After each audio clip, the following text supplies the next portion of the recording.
18. Cuando veo este pasaje, la verdad que me hace temblar. Pero dice así la Escritura. 1 Pedro capítulo 4, verso 18. Cuando usted lo vea proyectado en la pantalla, me da un amén. ¿Amén? Dice así la Escritura en nombre del Padre, del Hijo y del Espíritu Santo. Y si el justo con dificultad se salva, ¿qué será del impío y del pecador? Vamos a orar, Señor. Padre, en el nombre de Jesús, venimos nuevamente, Señor, a tu casa a recibir tu palabra, esperando, Señor amado, que tu palabra se haga vida en nuestro corazón. Permite, Dios mío, que el temor a ti sea un temor siempre reverente, que pueda entrar, Señor, en nuestra vida y permanecer ahí, y nos detenga de muchas cosas, hasta de la manera de hablar, de las cosas que hacemos, las cosas que pensamos y de las cosas que sentimos. Porque yo sé, Dios mío, que el tiempo se sigue acortando, y mientras tenemos esta oportunidad de meditar en tu palabra, oramos para que la sabiduría de lo alto llene nuestra vida. Ayúdanos, Señor, nos ponemos en tus manos, usa mi vida para transmitir tu palabra conforme al sentir del Espíritu Santo, para que todos salgamos edificados. En el nombre de Jesucristo me pongo en tus manos. Amén, amén y amén. Si es tan amable de sentarse. Gloria a Dios. Y este pasaje que acabo de citar de 1 de Pedro 4:18 dice: si el justo con dificultad se salva. Nosotros hemos anunciado las fieles misericordias de Dios, de cómo Dios tuvo compasión de nosotros, pero dice la Escritura, este pasaje no es como al inicio de la salvación, sino es como al final de la carrera cristiana. Si el justo con dificultad se salva, quiere decir, hermano, entonces que le está hablando al cristiano, y no al que no se ha convertido a Cristo, porque eso es fácil. Eso es, hermano, la dulzura, porque cualquier bebé, hermano, que se va a dar a luz, tiene el beneficio de ser amamantado por su madre y le dan un alimento dulce. Y es deleitoso convertirse a Cristo, es lo mejor que nos puede haber pasado en la vida, pero es el principio, no el fin.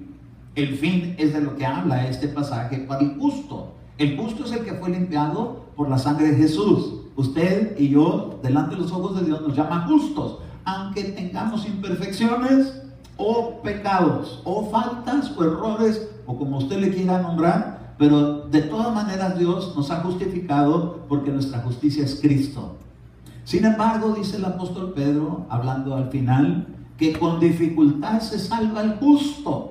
Quiere decir que va a estar en peligro de que se quede a medio camino, como el pueblo de Israel se quedó postrado en el desierto. Empezaron creyendo, recibieron la sangre, salieron de Egipto, pasaron todo el Mar Rojo, pero en el desierto algunos querían regresarse y otros se quedaron postrados, mordidos por serpientes y escorpiones, y algunos, aunque fueron justificados delante de Dios por aquella sangre y pasaron por el agua, fueron no solamente salvos por sangre, sino por agua, y sin embargo algunos se quedaron postrados. Entonces este pasaje dice así: si el justo con dificultad se salva, algunos los mordieron y voltearon a ver aquella serpiente que levantó en el desierto Moisés, que Dios le había dicho que la levantara, y el que la volteara a ver se iba a salvar, se iba a sanar. Bueno, pero dice: ¿qué será del impío y el pecador? Entonces, ¿qué es un impío? Sería la pregunta. ¿Qué es una actitud impía? Nosotros sabemos que la impiedad, eso es falta de temor a Dios. Nosotros, como hijos de Dios, el hecho que nos ama no quiere decir que no tenemos que tener ese respeto por Dios. Como cualquier padre de familia, cualquier madre de familia que tiene hijos, el hecho de que son sus hijos y los ama, siempre espera su respeto. Y tiene que haber respeto reverente. A mí mi mamá me lo enseñó muy bien. Y yo, déjeme decirle, siempre cuidé mi boca de no hablar una majadería sin ser cristiano delante de los oídos de mi madre. No quiere decir que nunca las dije, sí las dije, era muy mal hablado, pero me limpiaron.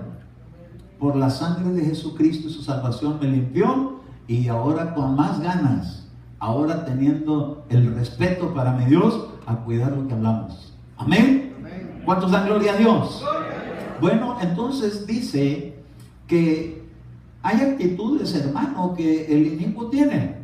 Y nosotros no queremos tener nada que ver con el inicuo. Porque acuérdese que al anticristo se le llama el inicuo, que aborrece todo lo que lleva el nombre de Dios. Él, el anticristo, es alguien que va a venir con unas actitudes faltas de respeto, irreverentes. Entonces es importante que nosotros sepamos a qué la escritura le llama un inicuo. Y regresando al verso 17 de 1 Pedro 4, verso 17, dice: porque es tiempo de que el juicio comience por la casa ¿de quién? De Dios.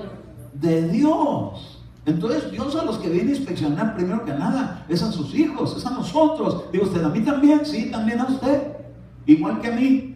El juicio viene por la casa de Dios, y si comienza por nosotros primero, ¿cuál será el fin de los que no obedecen? Fíjese que no dice los que creen, los que no obedecen. No dice los que no creen, los que no obedecen a lo que ya saben.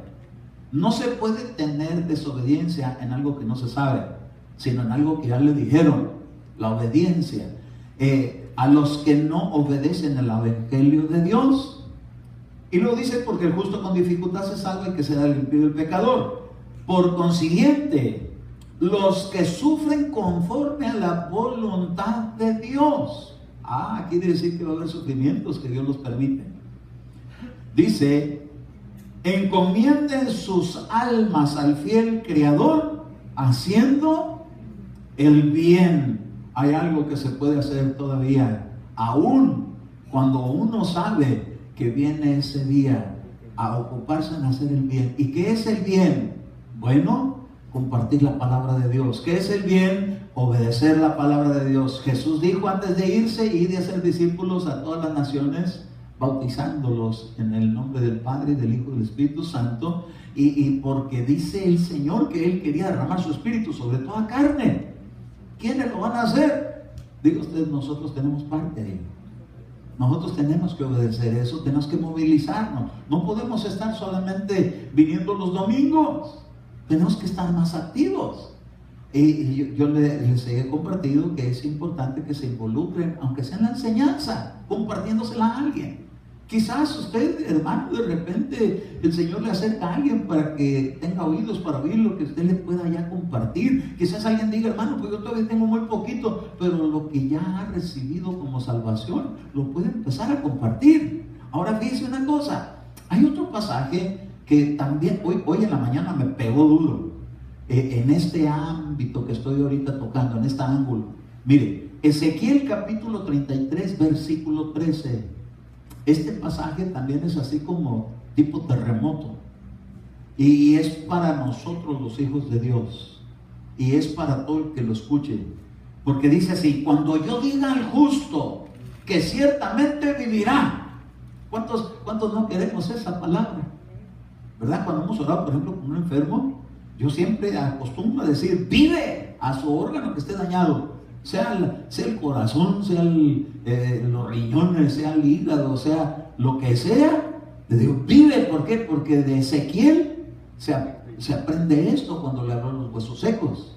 Y vino el viento de los 4 puntos cardinales y sopló, y los huesos se entretejieron, y la carne y todo eso se fue formando y cobró vida. Algo que era ya, como quien dice, casi polvo, porque eran huesos. Pero dice así: cuando yo diga al justo que ciertamente vivirá, sí, si él confía tanto en su justicia que hace iniquidad, ninguna de sus obras justas le serán recordadas, sino que por la misma iniquidad que cometió.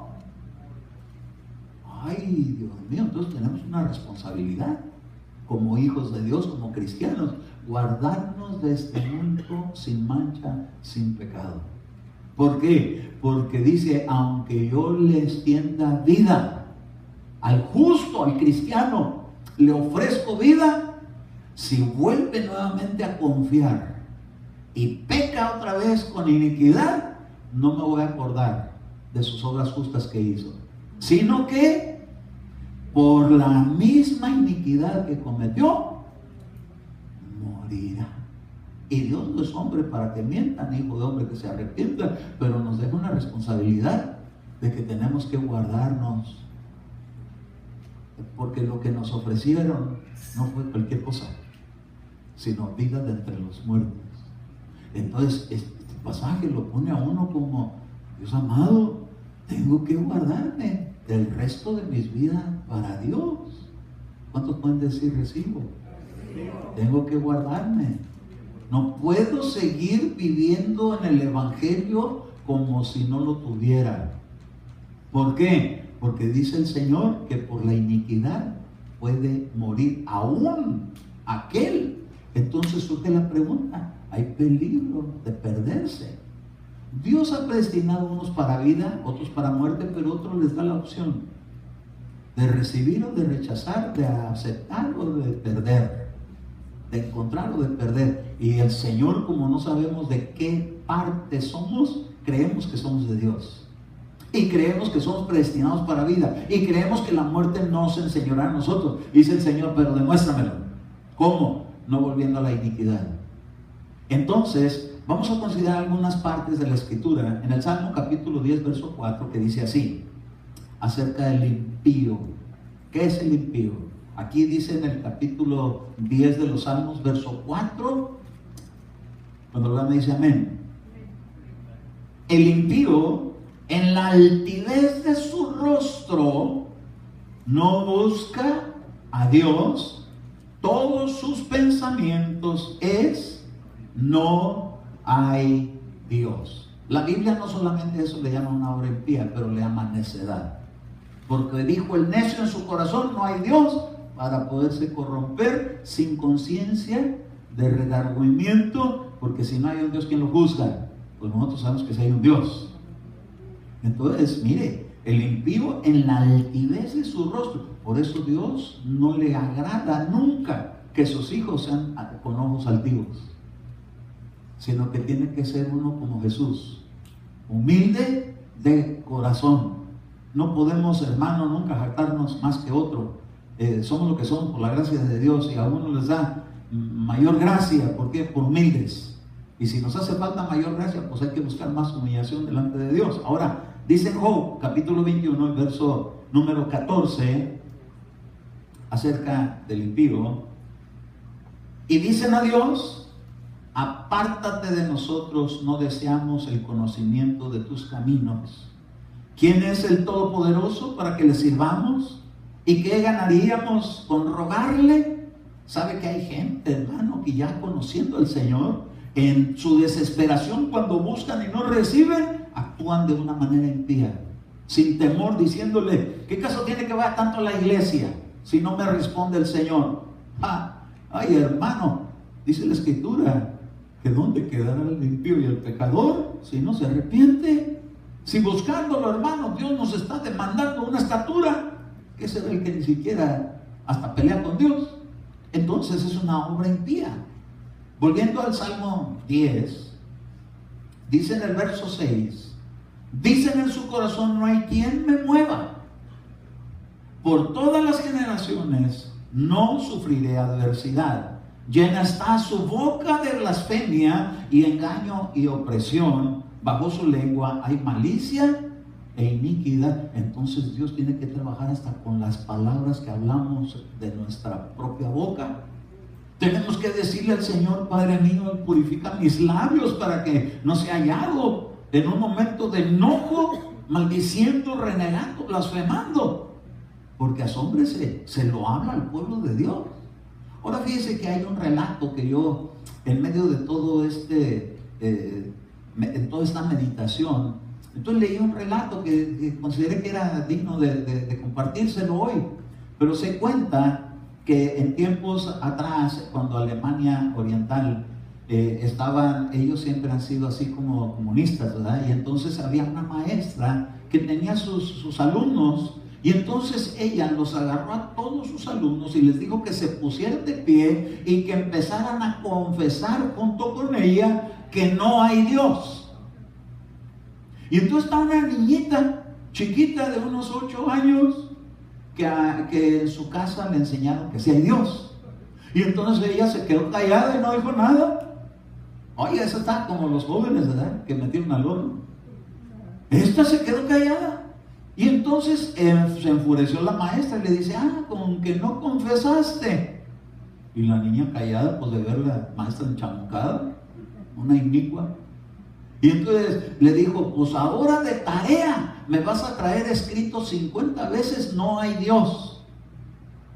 Y entonces la niñita se fue a su casa y escribió 50 veces sí hay Dios. Y cuando llegó con la tarea, la agarró la maestra y le dijo, con que te revelas, pues ahora me vas a traer una tarea de 500 veces no hay Dios.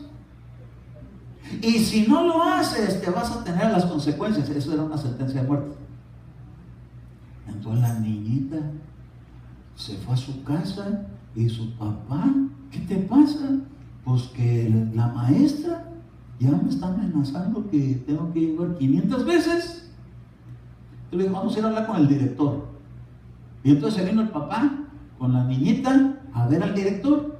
Y entonces le dijeron al director, ¿qué está pasando? ¿Cómo es posible que estén haciendo esto? Y ya les puso lo que le acabo de compartir. Y entonces el director le dijo, ya no se preocupe, dice, porque esa maestra anoche tuvo un accidente y se murió. Se acabó el problema. ¿Cómo Dios defiende? A los que honran a Dios. ¡A su nombre! Eso es genuino. Es un relato, pero es genuino. Yo no estuve presente con esto en ese tiempo, pero wow, me impactó muy fuerte. Y dije, qué tremendo, Dios honra a los que le honran. Esa niñita de 8 años, Dios la respaldó, porque ella ya estaba siendo amenazada de muerte, y le llegó la muerte a la que estaba amenazando a la niñita, indefensa. Pues no estaba ninguna indefensa, tenía un defensor de su lado, el ángel del Señor, que se hizo cargo de quitar el problema de enfrente. ¡Qué tremendo! Tenemos un Dios que merece honra, que merece que se le obedezca, que si nos dice, te quiero aquí, ahí estemos. ¿Por qué? Porque nos puede librar de cualquier cosa. Más que nunca, cuando empiece toda esta tribulación, que déjeme decirle que ya estamos en el principio de dolores para entrar en tribulación. Estamos en esa frontera. Hoy le iba a compartir de eso, pero sentí más urgente contar esto. Pero estamos en los linderos de entrar a tribulación, y el Señor viene por su iglesia, porque antes de entrar a la gran tribulación, viene Cristo por su iglesia.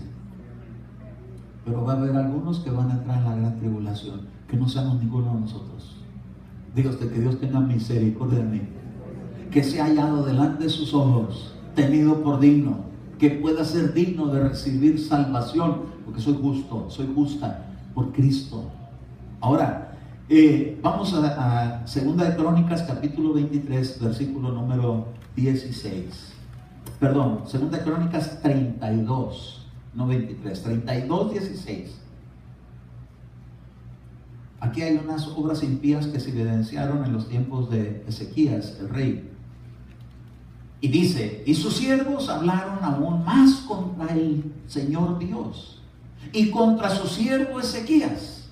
Y también escribió cartas para insultar al Señor, Dios de Israel, para hablar contra él, diciendo, como los dioses de las naciones de las tierras no han librado a sus pueblos de mi mano, así el Dios de Ezequías no librará a su pueblo de mi mano. ¿Qué cree que le pasó? El que se levanta contra Dios abandona su esperanza de vida. Déjeme decirle, Dios, hermano, a los inicuos que no tienen respeto de Dios, Él mismo se hace cargo de que los alcance la muerte. Bendito Dios que nos ha alcanzado la vida. Nos persiguió todos los años que vivimos sin Cristo y nos alcanzó un día.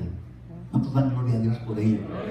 Dios te alcanzó a ti, me alcanzó a mí, cuando andamos en nuestros delitos y pecados, para darnos vida juntamente con Él. Por gracia habéis sido salvos, y esto no es vosotros, porque no es del que quiere ni el que corre, sino de quien Dios tuvo misericordia. Ni siquiera lo buscábamos, pero Él nos halló. ¿Cómo no servirle? ¿Cómo no amarle? ¿Cómo no obedecerle? ¿Cómo no atenderle? ¿Cómo no darle el mejor servicio? ¿Cómo no venir y derramar nuestras lágrimas delante de Él? Gloria a Dios que nunca se apague eso. Ahorita lo tienes, que lo conservemos hasta el fin. Ahorita lo tenemos. Dígame usted también, cuídese.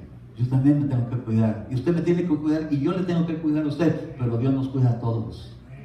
Amén. Si nos dejamos cuidar. Pero también a los que deciden apartarse, también los dejan. Entonces, dice aquí otra porción de la Escritura, Mateo capítulo 9, verso 18.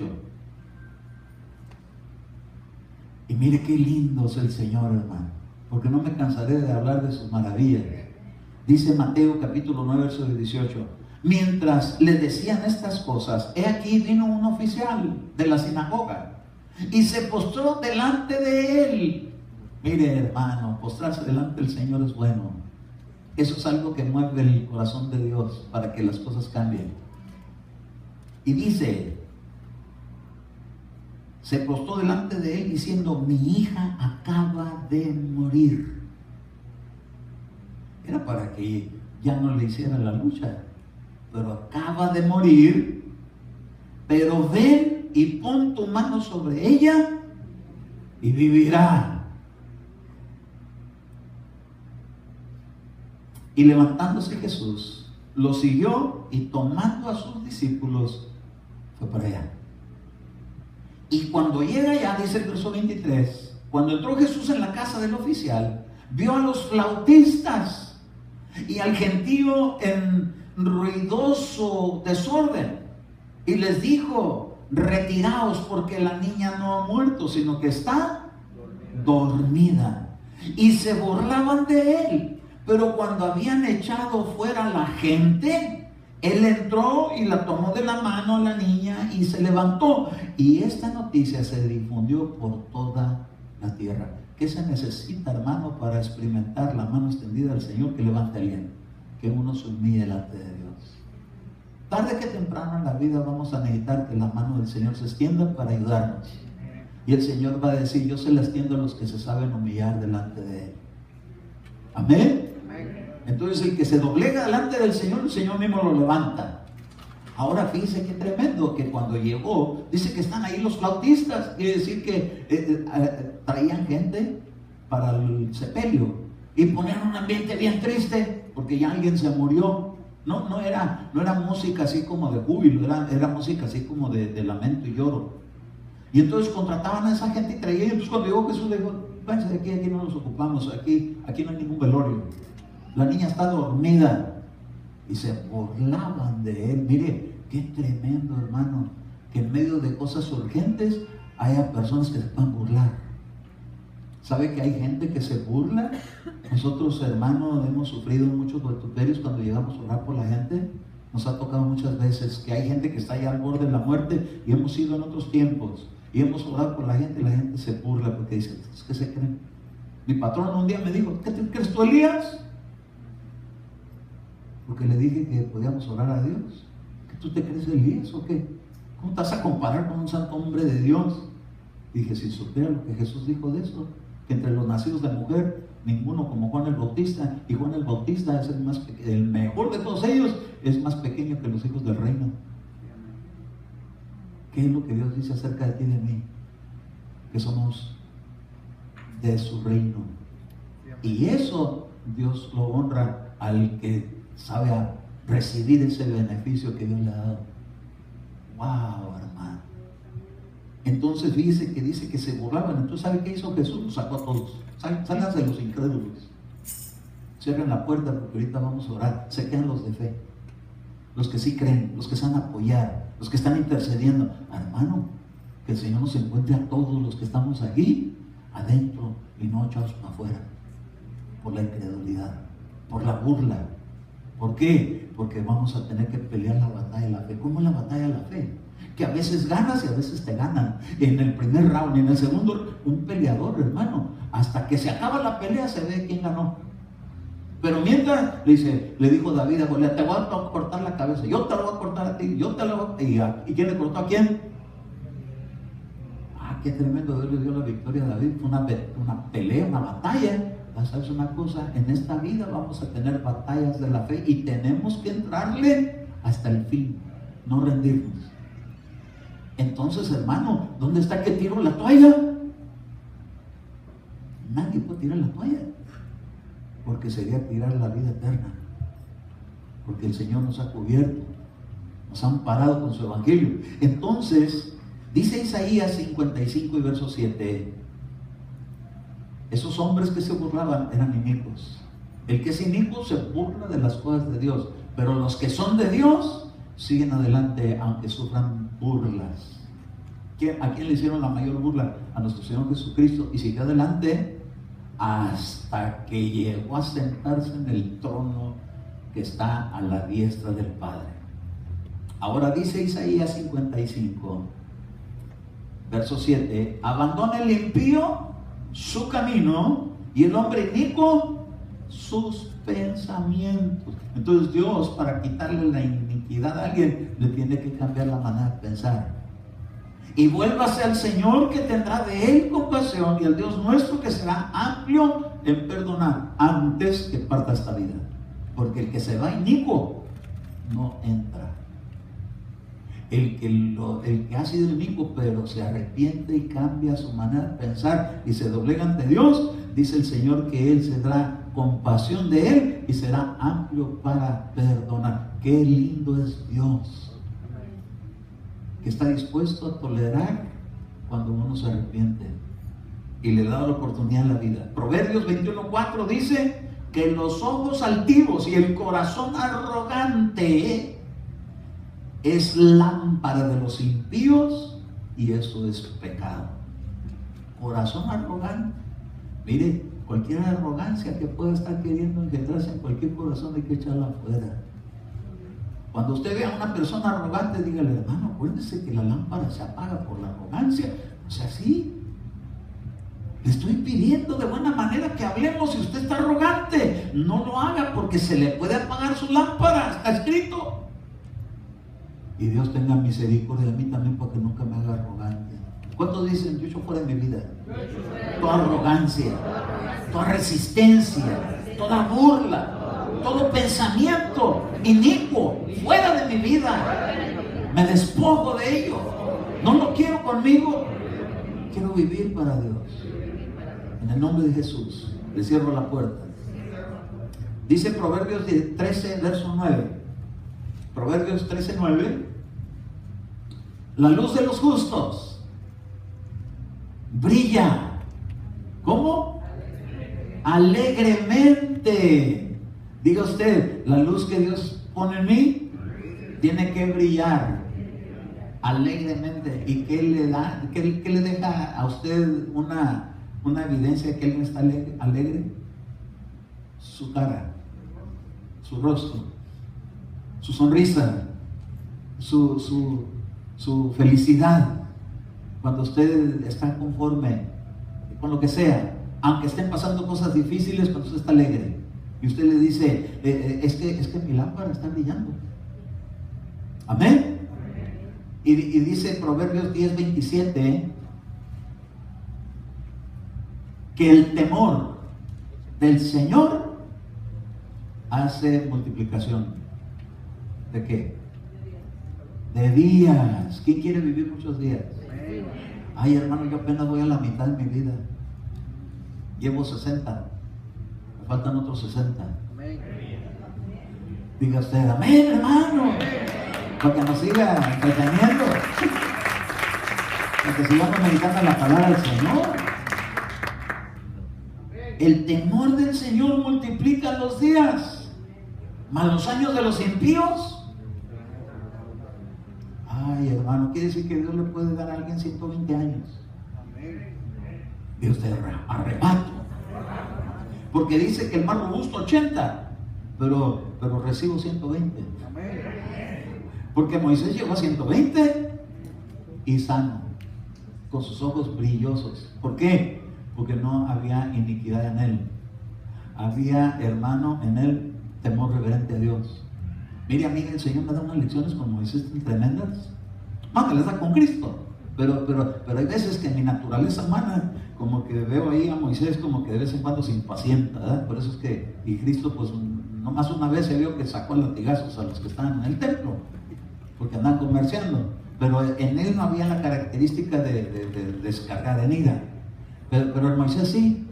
Entonces yo veo algunas cosas, pero veo a Moisés, como él en un momento determinado se puso a interceder por el pueblo de Dios. Le dijo: Señor, ¿qué van a decir de ti?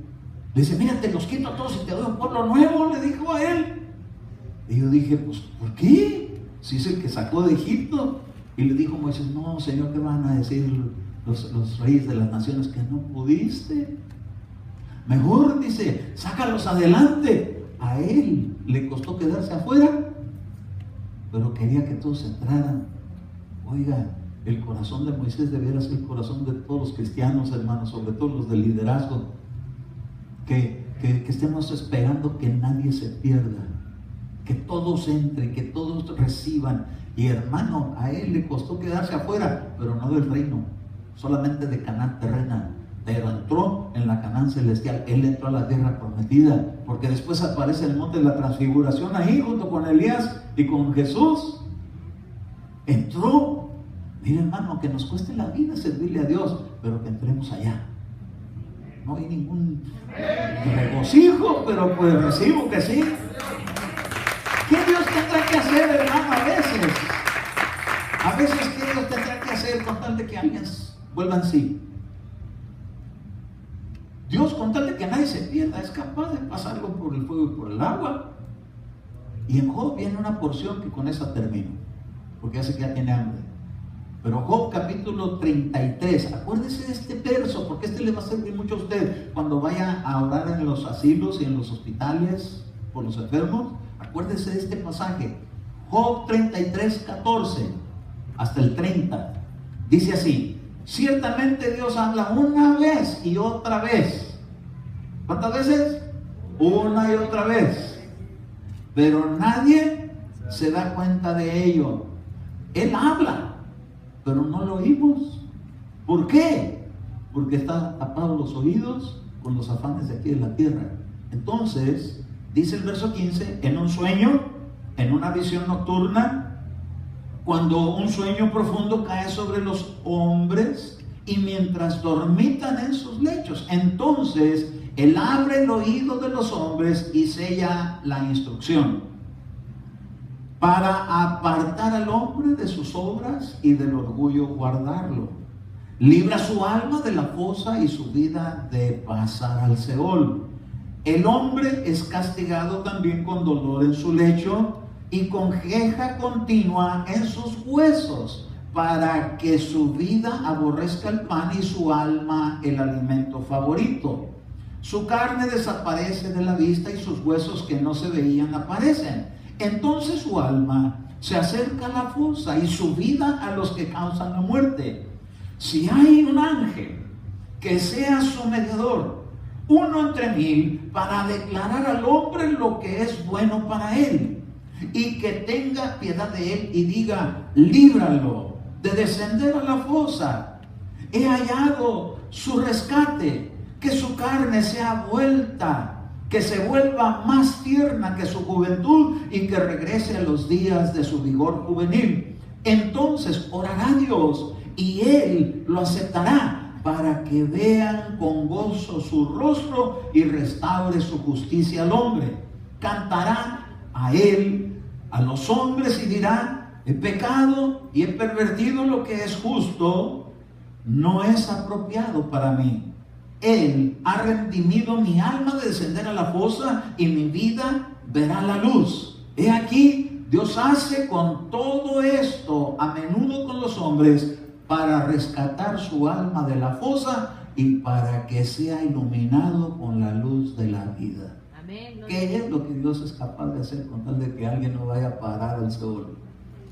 ¿Qué es lo que Dios está dispuesto a hacer con tal de hacernos reflexionar a veces cuando el hombre se quiere apoderar el orgullo de él?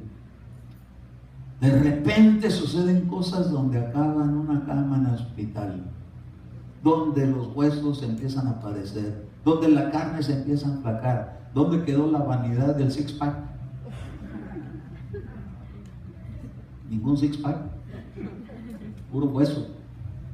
¿Dónde quedó el que levantaba pesas? Se acabó toda esa vanidad.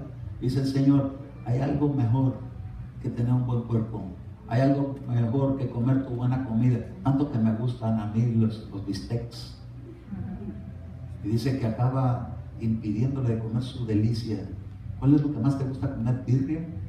¿De chivo? ¿De res? ¿Barbacoa? ¿Qué es lo que más le gusta al hombre? Dice el Señor, soy capaz de quitarte lo que más te gusta con tal de que te des cuenta que necesitas cambiar, que necesitas un cambio, que te tienes que dar cuenta que Dios te está llamando para que una enfermedad es un llamado de atención, un padecimiento es un llamado de atención. Aquí a la reflexión, cuidado con el orgullo, cuidado con que sea hallado uno para descender al Seol en esa condición, hermano. Muchas veces hemos ido a orar y se ha escuchado aquí los testimonios de que garras se están reclamando de abajo, de la oscuridad, mano negra, se está queriendo meter, jalárselos, pero llegan los ángeles. Gloria a su nombre. Que esté quien interceda, que haya quienes intercedan y le digan, Señor, ya llegó su rescate, llega el Evangelio de Jesucristo aquí, yo soy un enviado con tu ángel para hablarles. Si hubiera un ángel que viniera y le dijera que Dios tiene misericordia y que aquí está la salvación en Cristo, que se agarre de ella. ¿Por qué? Porque a donde se llega a cruzar del otro lado sin Cristo y sin reconciliación, Dios bendito. Oiga, hermano, tenemos oportunidad ahorita que estamos entre los vivos a entrar en reflexión. Cuando algo le esté pasando, no diga, de repente al diablo, no. Dígale, Padre amado, que tiene el diablo derecho conmigo, que estoy haciendo mal, que no te gusta. Cuando le duelen los huesos, cuando duelen las coyunturas, cuando anda uno, hermano, sufriendo en esta vida. Moisés no le dieron ni artritis ni diabetes y tenía 120 años. ¿Qué es lo que tenía? Llenura de Dios. Santo su nombre. Entonces, ¿por qué padecemos tanto en esta vida? Por nuestras propias acciones. Esas son las que nos castigan, no es el diablo, no es Dios, es la iniquidad de este mundo. Que dice el Señor, quisiera librarte, pero le das mucha chance al enemigo. ¿Cómo te ayudo? Santo, entonces vamos a darle más chance al Señor, para que no nos alcance ninguna de esas situaciones, porque Él dejó escrito, ninguna de las enfermedades que le llegaron a los egipcios le va a llegar a mi pueblo, pero su pueblo tiene que vivir en obediencia. Porque si no, dice el Señor, ni me voy a acordar tus buenas obras. Santo. Entonces, la salvación es gratis, pero este camino nos tenemos que cuidar. Tenemos que ser hallados delante de Dios, hermano, que aunque con dificultad, pero que entremos. Aunque con nuestras luchas y lo que sea, aunque sea pidiéndole perdón al Señor, pero que entremos en su reino hasta el fin. El que perseverare hasta el fin, este será salvo. Ay, hermano, yo pensé que no había ningún peligro. No había ningún peligro para el que está en obediencia y está perseverando en la fe y está honrando al Hijo de Dios y está dando gloria a su nombre y se está prestando para que otros reciban lo mismo. Pero tenemos que estar así. Ya no vamos a hablar de sentencias, pero vamos a hablar de promesas de Dios. Dios tiene para nosotros un lugar. Dice, retén lo que tienes para que nadie te quite la corona, porque el Señor ya en su lugar, ahí tiene la corona que es tuya. Dice, a ver cómo está uno de los de aquí, para no decir quién, ¿verdad? ¿Cuántas piedritas tiene su corona? Tiene como 5, se le cayó una. ¿Y eso? No, que me traigan el crazy glue. No, vaya, buscarte el alma que hizo que se fuera a la iglesia por su actitud. Santo su nombre. Oiga, cierre sus ojos tantitito, antes de que terminemos el mensaje. Piense usted, quizás alguna persona se haya orientado a la iglesia por alguna actitud tuya. Quizás alguien no se haya querido acercar a la iglesia por causa de un mal testimonio nuestro. Vamos a pedirle perdón a Dios. Padre, ten misericordia, Señor, perdónanos. Danos sabiduría, Señor, para que para que otros les dé hambre de acercarse a ti cuando vean el testimonio nuestro, Señor, y la conducta que vivimos en Cristo. Perdónanos, Señor, si causamos en alguna persona que tropezara. La palabra dice, Señor, que es cosa delicada. No queremos, Señor amado, jamás que alguien se pierda por nuestra culpa. Más bien queremos que alguien se acerque a ti por causa del buen testimonio de lo que tú obraste en nuestra vida. Señor Jesús, te pido perdón por esta iglesia, por mí mismo, por este pueblo tuyo, por toda aquella cosa que hubiera causado, Señor, delante de tus ojos, que nos mirara, Señor, en un momento determinado practicando obras inicuas. Perdona, Dios mío. Nosotros creemos que tú eres un Dios compasivo y que eres amplio para perdonar y que tú veniste a rescatar lo que se había perdido. Te pedimos por aquellos que se han ausentado, Señor, por nuestra responsabilidad. Te pedimos, Señor, que tú toques sus vidas, que tú los encuentres y que puedan regresar, Señor, a ti. Creemos, Señor amado, que tú tienes ovejas que están fuera de tu redil, que necesitan volver. Te ruego por cada uno, Señor, de los que ya no están adentro de ningún redil, para que les hables a su vida, Señor. Pero danos sabiduría para que cuando vengan podamos atenderlos, Señor, con aquella fiesta que recibieron al Hijo pródigo cuando volvió a la casa del Padre. Que podamos hacer una fiesta, Señor, cuando alguien se arrepiente y se vuelve a ti de todo corazón, con un arrepentimiento genuino. Ayúdanos, Señor, y en el nombre de Jesús nos ponemos en tus manos, bendiciendo tu santo nombre. Amén, amén y amén. Gloria a Dios. ¿Quieres darle una palma al Señor? Sé que la palabra, hermano, quizás es un poquito así como tipo terremoto, pero es mejor que nos den una